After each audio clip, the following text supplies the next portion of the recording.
Hello, inspiring educators. Adele Bates, behaviour and education specialist here. And in this video, I share with you one of my favourite top behaviour tips. And the reason it's so good is because it takes no extra planning and no extra time out of your lesson, which is like a win-win. So do make sure you share this tip with others as well. It's something I usually share in my trainings, and I've had several messages afterwards, which is lovely, saying, oh my goodness, I tried this and it works. Okay, so what is this magical formula? It's very, very simple. It's a check-in during the register. So, a little bit of what that means. When we go to teach a young person, if we know what frame of mind they're in, if we know if they're ready to learn or not, it can be really helpful to us to pitch how we do the lesson. It's a form of formative assessment.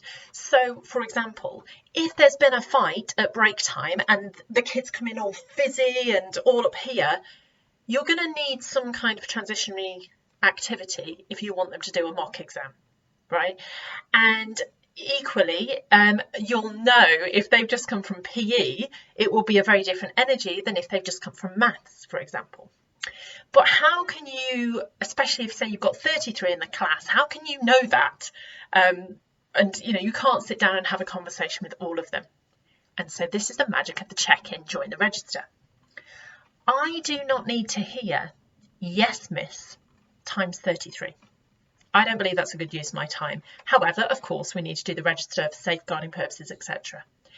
And so what I do instead is I ask my classes to respond with, instead of yes, miss, or yes, miss, as usually I get because I work with teenagers, I ask them to give me one, maybe two words to describe how they feel. And when you very, very first start this, it might be a little bit odd for them, especially if it is secondary and teenagers.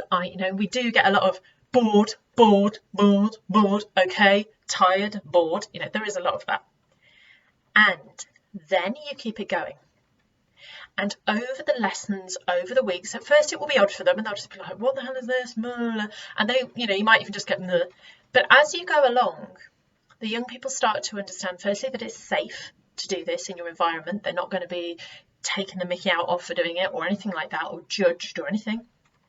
And then they start very slowly to be able to tell you a little bit more each time. And I experienced this with a fantastic class I worked with for 2 years. It was a year 10, 11 GCSE English class.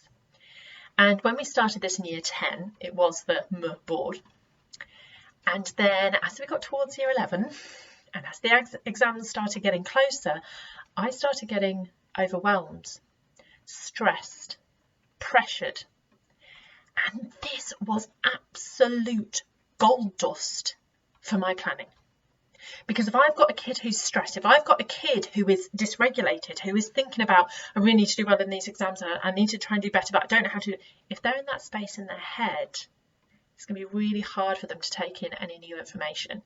And so if I had a third, 2/3, nearly all of a class in that kind of state, I knew, okay, we need to look at this and I would build in a transitionary activity, and that will be depending on your age group, your setting, what that might be. It might be a very physical thing. It might be, I'm thinking of primary. It might, if they all come in sleepy, then maybe it's some kind of stretching, some kind of, mind game, maybe some kind of vocal game.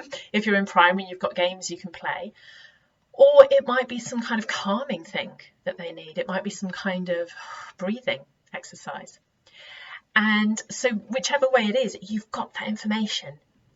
And then also it's a kind of litmus test for a safeguarding as well. If you've got a young person who's usually pretty bubbly and engaged and and then they start going a bit quieter, you might not notice, first of all, in your class, especially if you've got big classes, especially if you're secondary mainstream and you've got 200 and odd students you teach a week because you teach art and you only have them for one period a week. That might not be something you notice. But if you've got that check-in within your register time and they've gone from kind of, yeah, all right, yeah, fine, to suddenly like, okay, then that gives you a little warning early. And then we know that getting in early and preventing things can be a lot easier than trying to cure them. And that is as well for your planning. It's sometimes counterintuitive in the minute, but it's so much easier to put in that transitionary activity and then get a focused piece of work for the rest of the lesson, rather than trying to battle. I mean, I am thinking about those times that I sometimes, if you get the kids after lunch and it's been wet play after wet play, and you can spend the whole lesson just trying to kind of get them from the ceiling. Much better to find that out in the register, spend 10 minutes doing some kind of transitionary activity, and it can be curriculum focused depending on your subject area, and bringing them into a place where they're ready to learn. Please, I would like to ask you one thing. Please share this with someone who you think might find this useful. And if you want to work with me further, come and join our community of inspiring educators. I'm over at adelbateseducation.co.uk, and there you'll find all the information of how to work with me, how to buy my book, Miss I Don't Give a Shit, Engaging with Challenging Behaviour in Schools, and how to sign up for my free e-newsletter, which is full of lots of resources and tips and strategies and fun all around behaviour.